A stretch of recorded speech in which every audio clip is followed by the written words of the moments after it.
Mungu kama wewe Yesu, hakuna Mungu kama wewe, kweli hakuna, hakuna Mungu kama wewe, hakuna, hakuna Mungu kama wewe, hakuna, hakuna Mungu kama wewe Yesu, hakuna, hakuna Mungu kama wewe. Oh, il n'y a point de Dieu comme toi, il n'y a point, il n'y a point.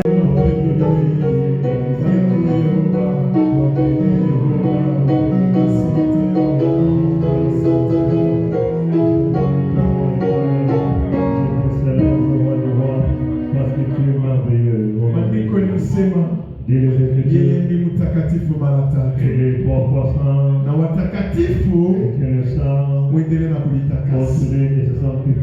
Takaso inapatikana ni damu ya Bwana Yesu Kristo. Nenda kuandika magharibi ya leo ya kutakasa mkusanyiko wetu, takasa ibada yetu, takasa maombi yetu, kwa kuimbaji Mungu atakase kila kitu, atakase kila kipindi magharibi ya leo, atakase neno lake na fundisho kwa nafasi hapa yote juu upendeze Mungu. Inabidi damu yake isafishe. Damu ya Yesu ndio sabuni ya magharibi ya leo, itakase mioyo yetu. Maandiko inasema ya kama ni wenye mioyo safi ndio watamwona Mungu. Tuombe kwa jina la Yesu, andika damu ya Yesu isafishe ibada yetu, itakase mioyo yetu. Tuombe kwa jina la Yesu, tunahitaji damu yako magharibi ya leo Baba.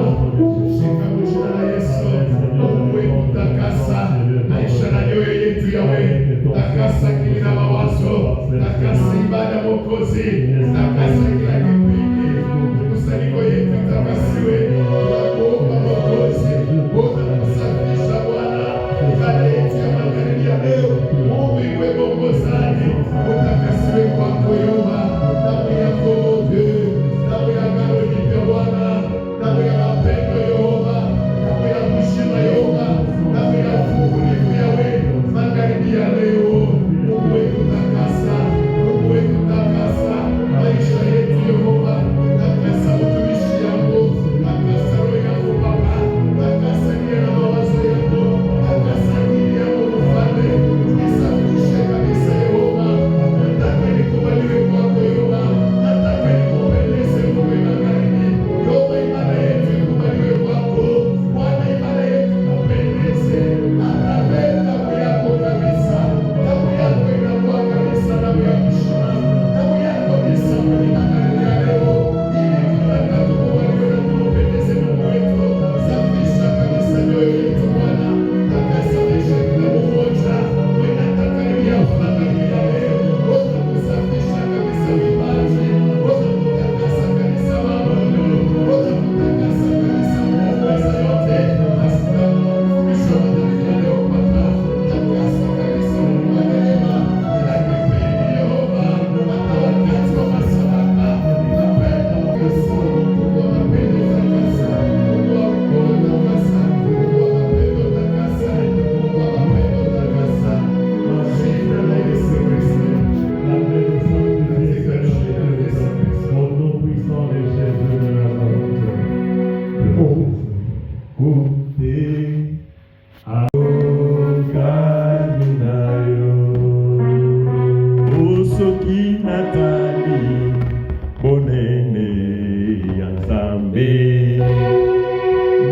Moni mokote oyako kaninayo Jésus ozali zambe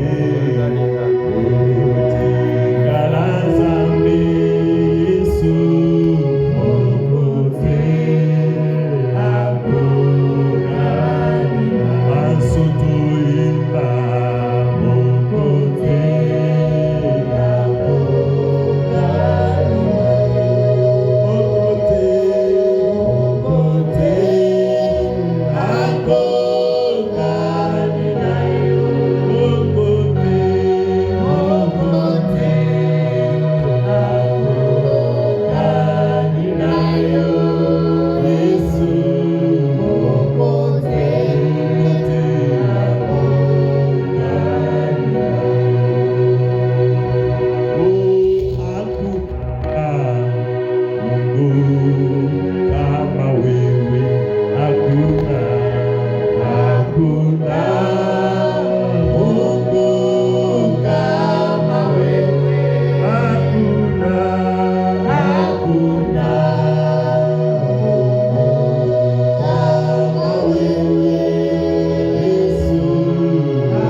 Yenjore. Napenda utawale maombi yetu ya magharibi ya leo. Bwana atawale kila kipindi magharibi ya leo. Peke yake yeye atawale mkusanyiko hiyo. Maandiko yanasema yeye ni Mungu wa maraha. Yeye ni Mungu wa miujiza. Ambia Mungu aonekane kupitia mkusanyiko hiyo. Mungu aonekane magharibi ya leo. Tusikwe na karibia kama vile kwa zoezi. Lakini kupitia magharibi ya leo. Kupitia hii maombi. Kukwe vitu ambako vitatendeka. Kupitia neno itahubiriwa. Kupitia uimbaji wala mabudu. Mungu wetu aonekane magharibi ya leo. Tuombe mjina la Yesu. Alisema munite nitalichika. Nitalifungulia maneno makubwa. Maneno makubwa mkujue. Ingia katika maombi. Andika presence yake. Ambia Mungu atawale magharibi ya leo. Mungu atawale mkusanyiko. Mungu atawale maombi. Tuombe katika jina la Yesu. Kwa uwezo ni wewe. Mungu ni wewe kabisa. Hakuna mwingine Baba. Magharibi ya leo. Ona kila mmoja wewe. Ona ibada yetu ya magharibi ya leo. Shika kabisa Mwokozi. Mungu ni katika yawe. Jina la Yesu Kristo. Kuna mwingine Yehova. Mungu peke yako Bwana. Nijika kunitukuza Yehova. Nijika kunitukuza yawe. Nijika kunitukuza yawe. Nijika kunitukuza yawe. Nijika kunitukuza yawe. Mungu uweza yote. Mungu uweza yote. Jina la Yesu. Chukua madaraka. Ingia katika maombi. Katana ya giza. Katana magonjwa. Katana mauti. Katana misiba. Magharibi ya leo. Jina la Yesu. Kupitia madaraka. Kutulikalisha kimya. Yesu yote siye. Yesu kote. Mafanikio yako. Yesu kote.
Ni moto kuteketeza. Ni Mungu anatiliaka kupitia moto.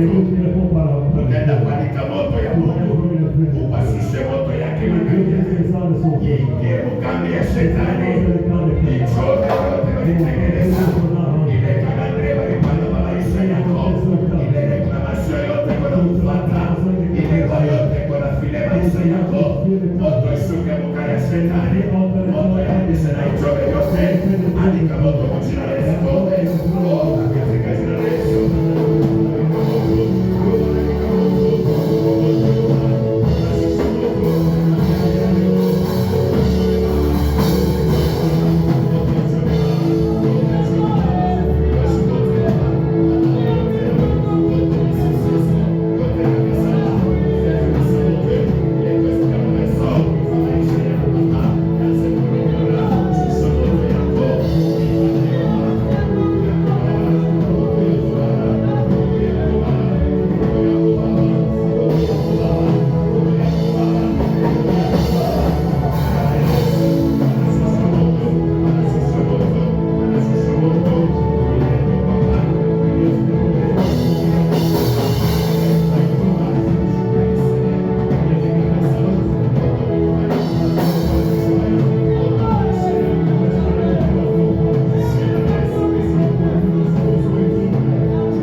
tutaenda kualika bushima. Maintenant, nous allons implorer la vie. Bushima ni Yesu Kristo. La vie, c'est Jésus-Christ. Mwambia kama unitambukizie bushima. Communique-moi ta vie. Umisipende kutoka kwenye vitu vya abaleta bushima wa sekta yote maisha. Abaleta bushima yako kabisa ndani Mungu. Mungu ni transmettre bushima yako. Mungu alete bushima yake kwa kanisa. Mungu alete bushima yake kwa pastor wetu. Mungu alete bushima yake kwa watumishi yake. Tuombe bushima na Yesu. Omba bushima ya Bwana. Aleta bushima yake. Aleta bushima.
Katika Romains chapitre 8 verset 31. Nous sommes dans Romains 8:31. Asema si Dieu est pour nous, qui sera contre nous?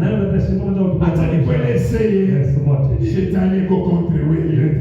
Makaribia leo ademo abapende vile unakaribia paifasi one tenebre na tumika si ya kuweza kabisa kuvuruka maisha yako, si ya kukuteswa, si ya wache ya Mungu, si ya wache kanisa, niko kontre kazi ya Mungu, niko kontre imani yako. Acha nikueleze maandiko yanasema kama Mungu ni ng'ambo yetu.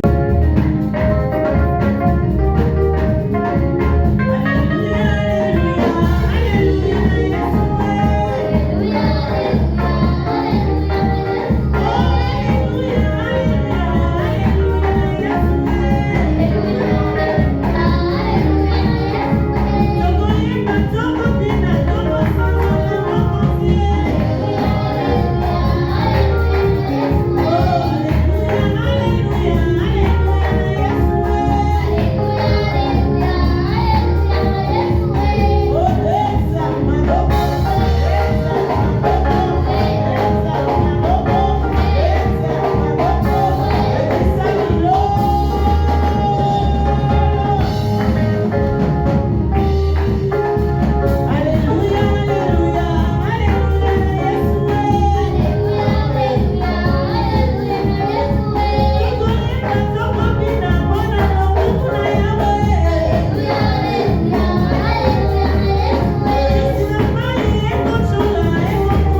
toi, Seigneur. Nous sommes venus ici pour répondre à ton appel. Nous sommes venus ici pour t'écouter, Seigneur. Merci pour cette première partie de prière. Merci pour la louange. Que le Saint-Esprit nous conduise. Que le Saint-Esprit nous aide, au Dieu de gloire, à communiquer ta parole. Désormais, nous sommes seulement des instruments, comme ces micros que j'utilise, afin de transmettre ta volonté à ton peuple. Merci pour ces instants. Merci pour ta présence.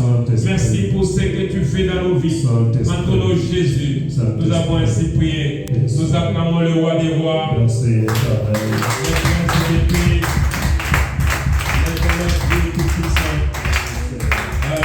sommes dans Jérémie 30, le verset 17. La parole de Dieu dit: mais je te guérirai, je panserai tes plaies, dit l'Éternel. Car il t'appelle à repousser cette Sion dont nul ne prend souci. Gloire à notre Seigneur. Amen. Vous l'avez compris, aujourd'hui nous parlons de la restauration. Nous sommes dans notre dernière ère. Nous avons commencé il y a longtemps. Nous avons parlé de la repentance. Nous avons parlé de la rédemption. Nous avons parlé de la restitution. Nous avons parlé de la réconciliation. Et aujourd'hui, nous terminons cette série d'enseignements par la restauration. Alors en lisant Jérémie 30, le verset 17, la parole du Seigneur déclare: mais je te guérirai, je panserai tes plaies, dit l'Éternel. Car il t'appelle à repousser cette Sion dont nul ne prend souci. Caressé des souffrances atroces. J'ai fini hier à lire Juge. Et aujourd'hui j'ai fini à lire Ruth. Ruth n'a que 4 chapitres. En lisant Juge qui n'a que 21. Pendant les 4 jours que j'ai consacré à cela, j'ai vu ce que je suis en train de vous dire aujourd'hui.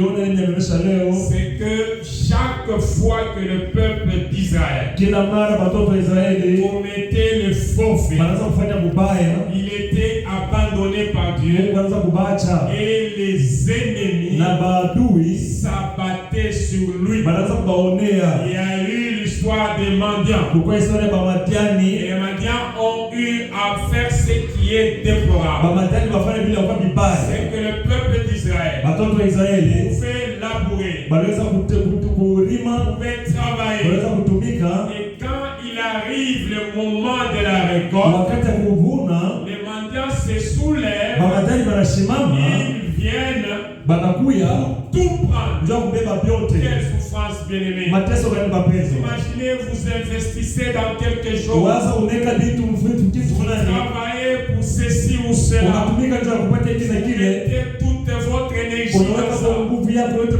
Quand vient le moment de récolter, quand vient le moment de tirer profit de votre investissement, c'est à ce moment-là que l'ennemi vient pour ces choses-là ne sont pas des histoires. Ce sont des choses qui se passent même dans nos vies actuellement.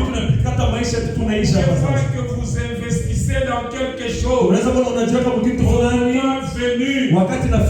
devez maintenant récolter le fruit de votre travail. Le diable vient saboter tous vos efforts qui vont dans les vies.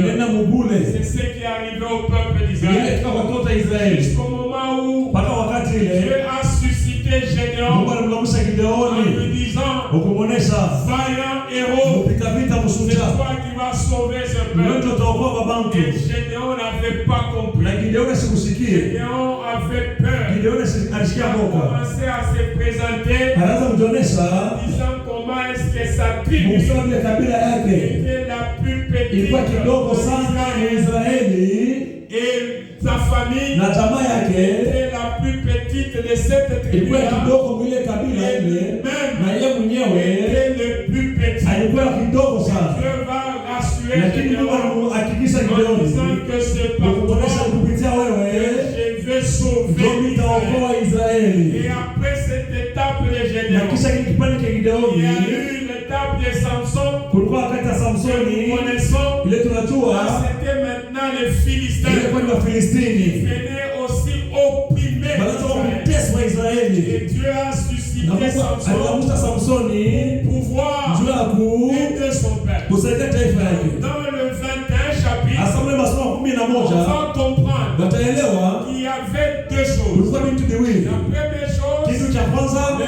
peuple se retire de Dieu, watoto wanajikokota kwa Dieu Mungu, l'abandonne, Mungu anabacha, il y a un malheur, kunakuwa hole, et après Dieu envoie na kisha Mungu anatuma quelqu'un pour sauver ses mtu peuples. kuokoa wale bantu. C'est l'image que nous Picha avons tunayo avec Jésus. na Yesu Kristo. Nous étions seuls, Tulikuwa si wenyewe abandonnés, wenye kuachiliwa, nous ne connaissions pas la voix de Dieu. hatumjue Mungu Et en zamani. vivant comme ça, Kuishi nous vile étions donc éloignés de tulikuwa mbali na Dieu, Mungu, des difficultés. kwa bishara na mikosha kwa chana. Nous étions sous l'empire de l'ennemi. Tulikuwa bila mtawala. Le diable nous a opprimés. Shetani alituteswa. Il nous a amenés dans des situations difficiles. Asipeleka mambo ya Nous nguvu. avons été détruits. Tuliharibishwa. Et quand nous venons à Wakati Christ, tunakuwa kwa Kristo, nous acceptons Jésus-Christ tunaitika Yesu Kristo comme Seigneur et Sauveur. Bwana Mwokozi. Dieu vient Mungu maintenant anakuja sasa nous restaurer. na kurekebisha. Gloire au Seigneur. Sifa kwa Bwana. Donc la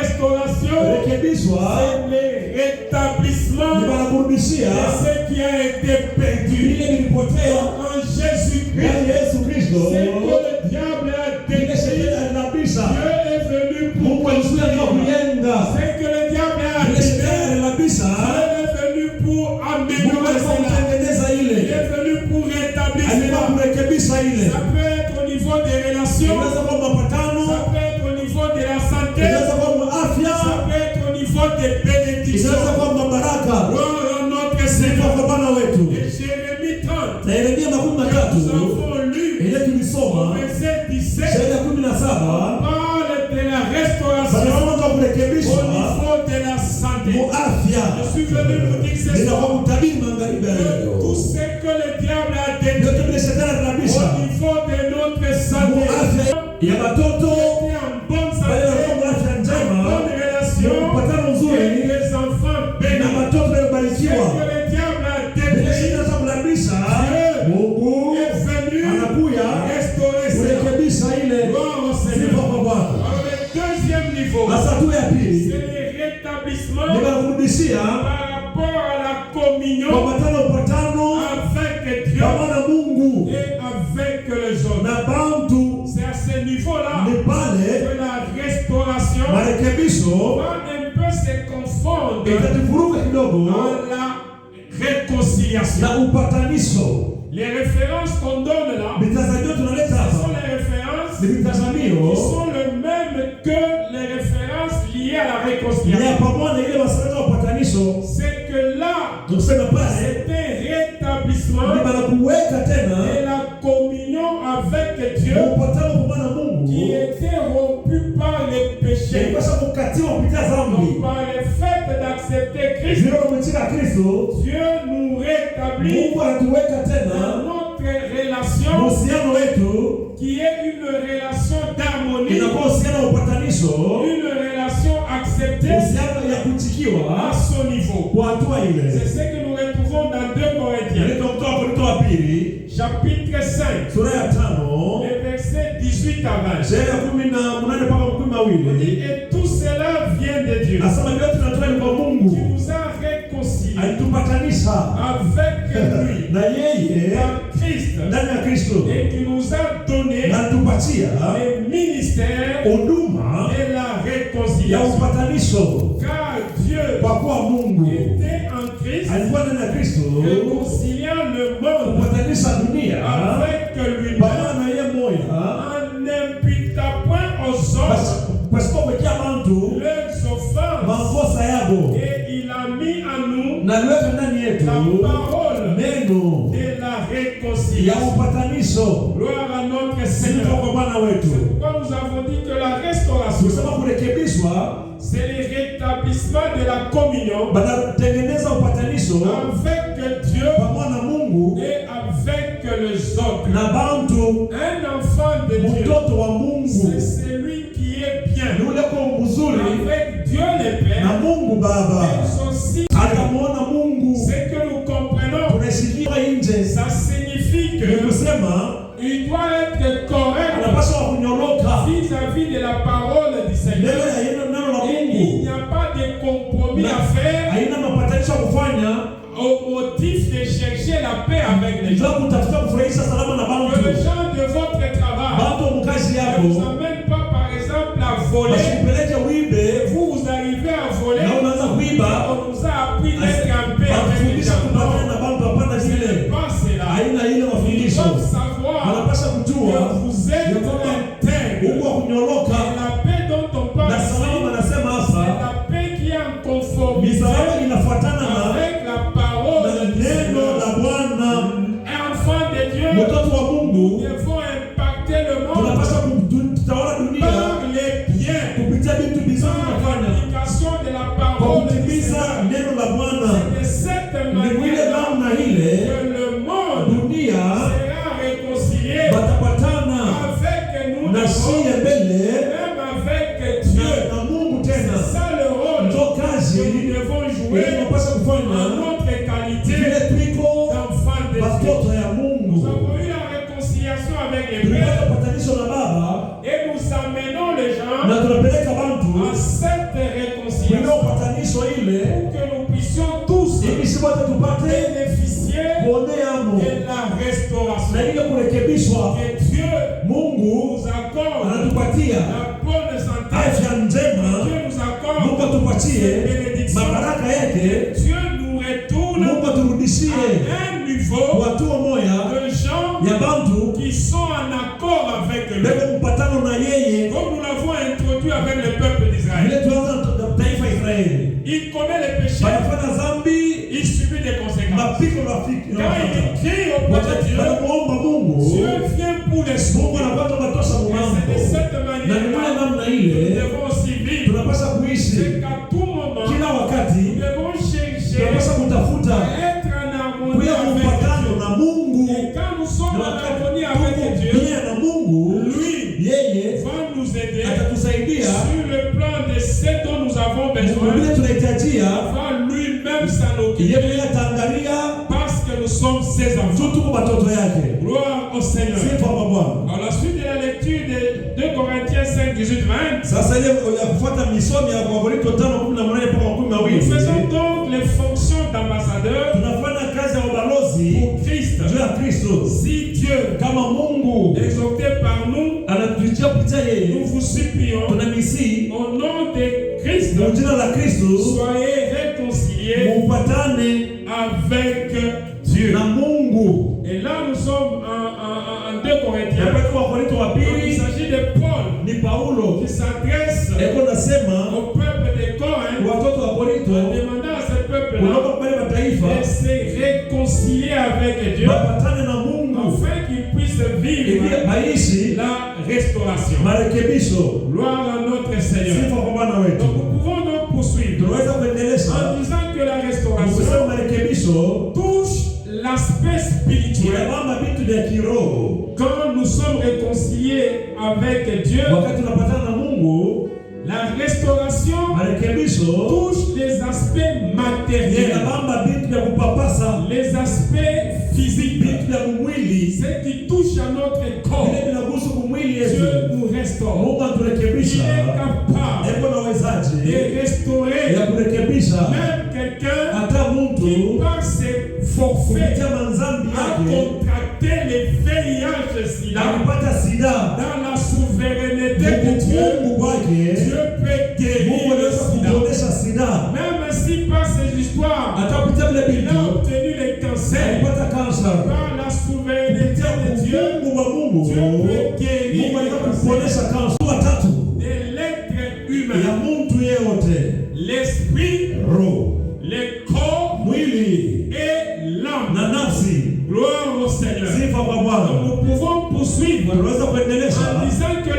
restauration de marekebisho Dieu, ya Mungu c'est une restauration qui est totale, marekebisho qui shakuenea est intégrale. inakuwa Par yashakuenea le fait vile tu d'accepter Christ ya comme kumtika Seigneur et kama Bwana Sauveur, Mwokozi. Dieu Mungu nous restaure anaturekebisha au niveau spirituel, ya kiroho au niveau physique du ya corps, mwili et même au niveau de na l'âme, vitu vya mnafsi au niveau des émotions, manasa au niveau de ce qui touche, ce qui nous pousse à prendre des na décisions. tena tusukuma kubeba mpango. Lisons Psaume 23, Tusome Zaburi 13 le verset 3. shairi ya 3. La parole du Seigneur déclare: Biblia kunasema hivi, il restaure mon âme, anarekebisha nafsi il me yangu, conduit dans les sentiers de la justice aniongoza munjia ya à haki cause de son juu nom. ya njina yake. Que Dieu restaure nos âmes Atengeneza manafsi en ce yetu mardi, mwisiku ya pili là où nous étions touchés, pale tuligusiwa perturbés. tunavurugwa.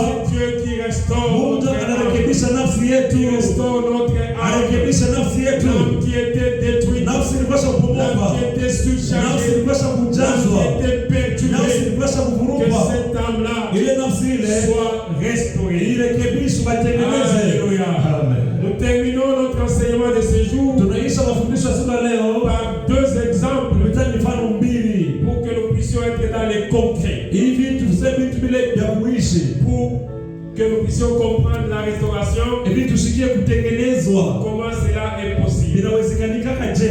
Alors le premier exemple, Sasa mfano ya kwanza c'est l'exemple de Job. ni mfano ya Ayubu.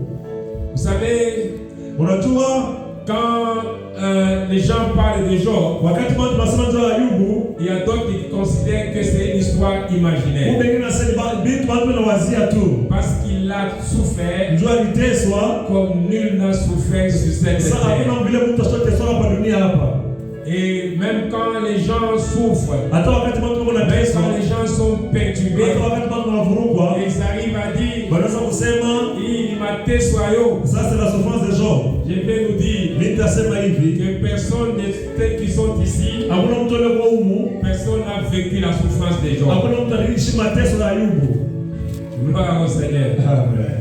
Parce que considérez Njoo kuona mbele, que Job Ayubu était intègre, alikuwa mtu wa kunyoroka, il était droit, alikuwa kupenda vitu vya Mungu, il s'est détourné du mal. asianze kutenda dhambi. Et l'autre, il s'est détourné du mal, droit, intègre, c'est pas du mal. Il était fidèle aussi. Donc il y avait quatre. Intègre, il était fidèle. Droit, s'est détournant du mal et craignant Dieu. Ce sont les quatre éléments. C'est comme ça que Job était. C'est qu'on ne pouvait pas dire que le malheur de Job est venu de son mauvais comportement. On ne peut pas dire que la souffrance de Job est venue parce qu'il a pris la femme de quelqu'un ou il a volé. Vous commettez les faux faits, on vous emprisonne. Vous demandez pardon à Dieu. Dieu peut vous restaurer. Mais le cas de Job, il n'a rien fait de tout ça. Nous sommes à Job 1, premier verset. Job 1, 8e verset.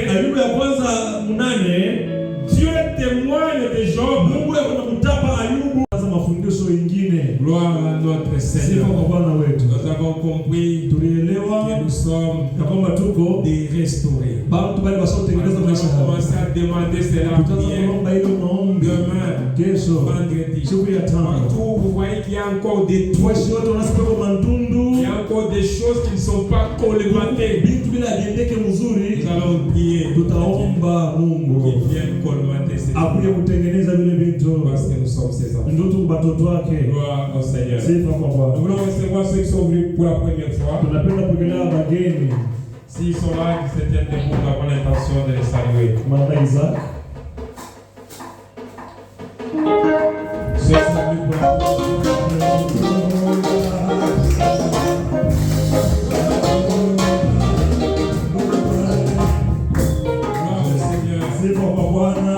Maman Isaac, nous vous approchons au nom de Jésus. Nous approchons aussi notre fils en Liga. Que Dieu soit avec eux, afin qu'ils soient fidèles à nos rendez-vous. Vous pouvez vous asseoir. Nous sommes contents de vous avoir. Demain, comme nous l'a dit, nous continuons avec les enseignements. Papa Yoshua qui va modérer. Après, nous allons continuer à recevoir vos questions. Nous allons prier en rapport avec tout ce qu'on a dit pendant ces semaines. Pour l'instant, nous venons pour offrir. Et après, Papa ancien Apollinaire va prier pour notre retour. Et il va aussi bénir et sanctifier nos offrandes. Nous avançons pour offrir à notre Dieu. Pendant ce temps, nous chantons. Nous te bénissons pour ces semaines que tu nous as données dans les enseignements que nous avons reçus de ton serviteur. Seigneur, nous te demandons que ces enseignements puissent se cristalliser dans nos cœurs, que le Saint-Esprit nous illumine, que nous puissions vivre selon cette parole de la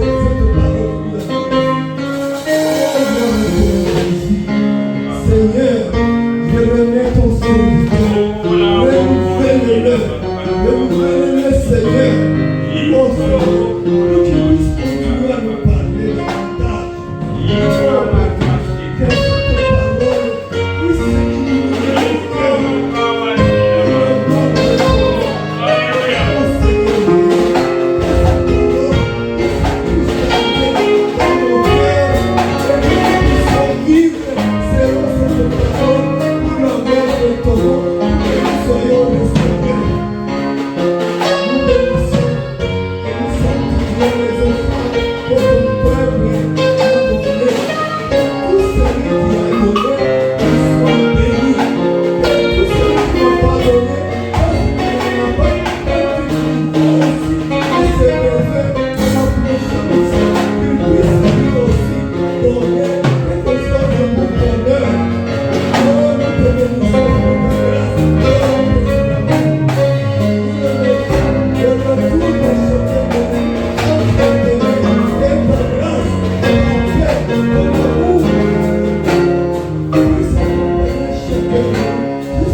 Oh Seigneur,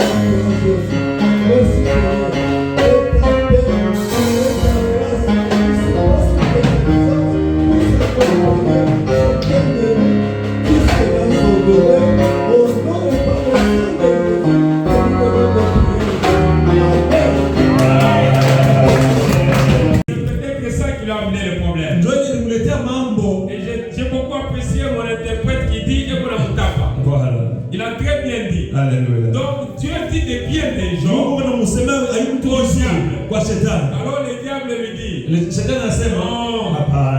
Job fait ça, c'est parce que tu lui as tout donné. Tu lui as donné une jolie épouse, tu lui as donné des beaux enfants, tu lui as donné beaucoup de richesses. C'est pourquoi il fait ça. Et c'est seulement dans les faits, Job va te maudire en face. Et Dieu lui dit, Bamba à ses richesses. La Bible déclare en peu de temps, Job a commencé à perdre tout ce qu'il avait.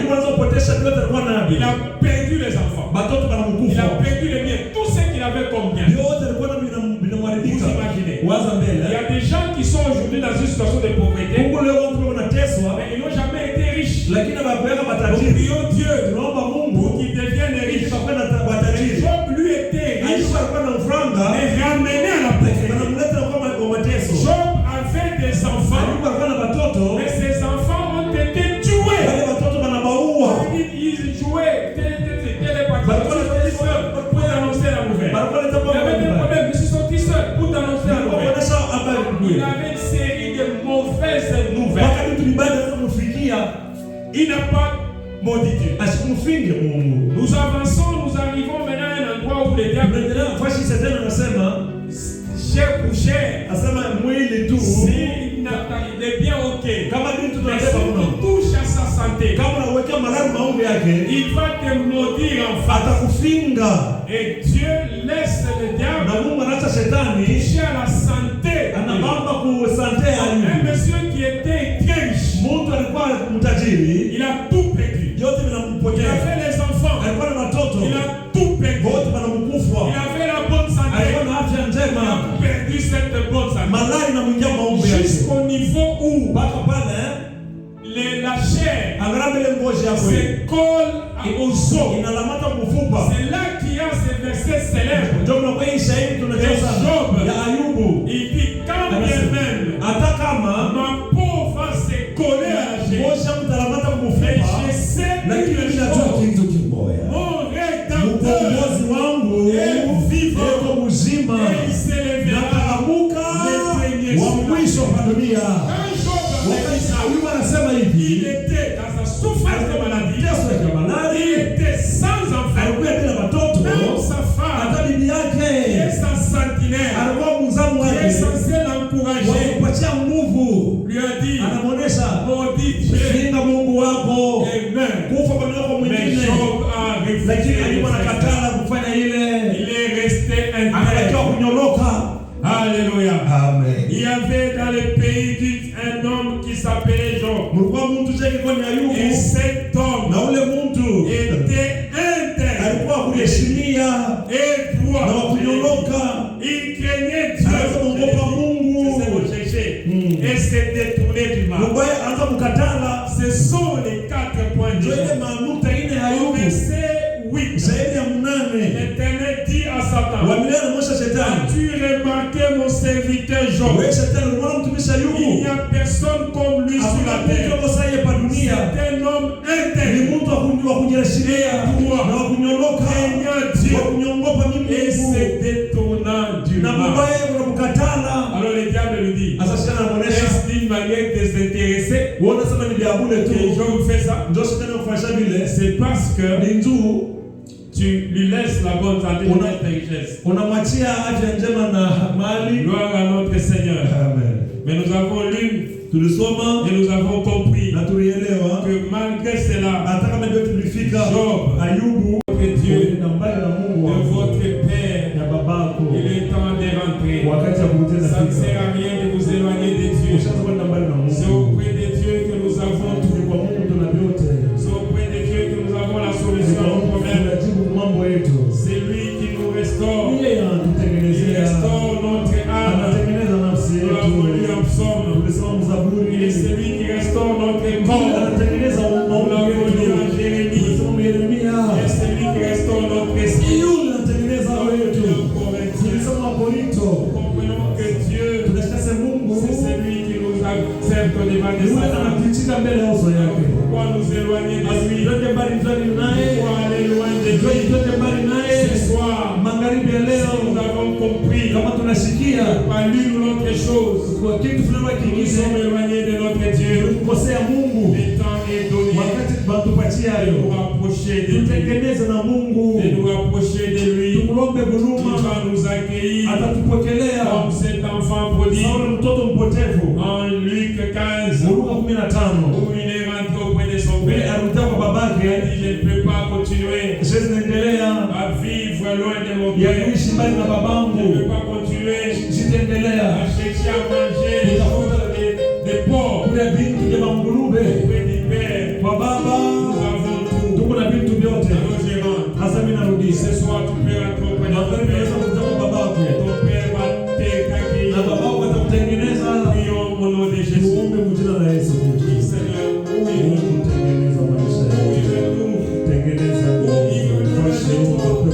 C'est toi qui as la parole. C'est toi qui es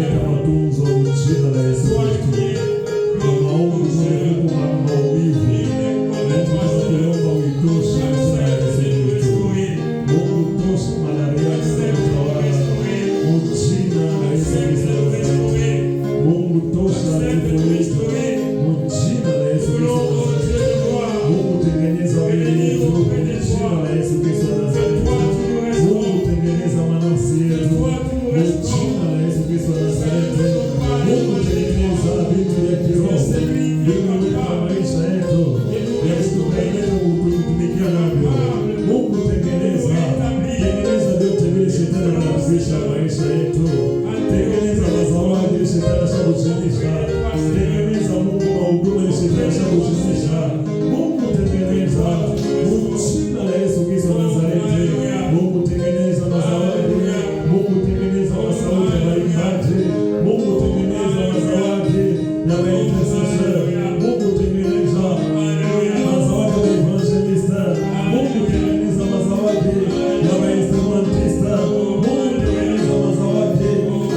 comprenons là que Job a été rétabli dans sa santé et sa richesse. L'Éternel rétablit Job dans son premier état. Quand Job eut prié pour ses amis, et l'Éternel lui accorda les doubles de ce qu'il avait possédé. Gloire au Seigneur. Et le deuxième exemple, on avait donné aussi cet exemple les jours où on parlait de la réconciliation. C'est l'enfant prodigue, réconcilié, restauré par son père. Nous sommes en Luc 15, versets 20 à 22. La Bible déclare qu'il s'éleva et alla avec son père. Comme il était encore loin, son père les vit et fut ému de compassion. Il courut se jeter à son cou.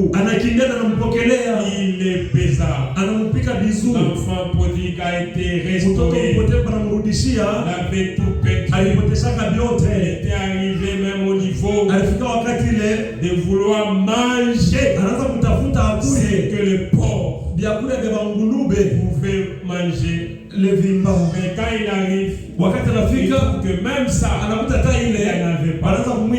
Gloire à notre Seigneur. Mais quand il a décidé de rentrer auprès de son père a accepté et il a fait ce que il devait faire pour marquer la restauration. C'est ça que nous trouvons dans les versets 23 et 24. Et 15. Le Père dit, amenez le faux gras et tuez-le, mangeons et réjouissons-nous. Voilà la joie qui vient au Père quand nous lui ne nous abandonne pas. Quand nous rentrons auprès de notre Dieu, il organise même un plan de notre retour soit fêté. Gloire au Seigneur.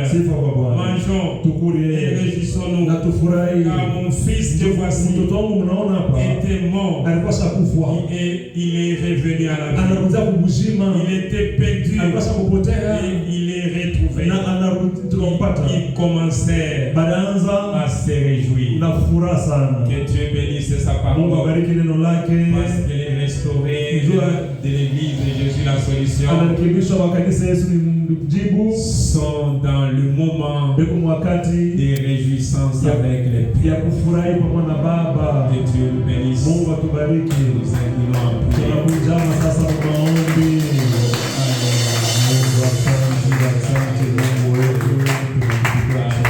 Merci Seigneur, merci pour ta grâce. Merci pour la fin de ces enseignements. Nous avons fini avec la restauration. Nous sommes donc des gens restaurés. Nous sommes des gens que toi tu as acceptés, Seigneur. Nous n'avons pas de nuages.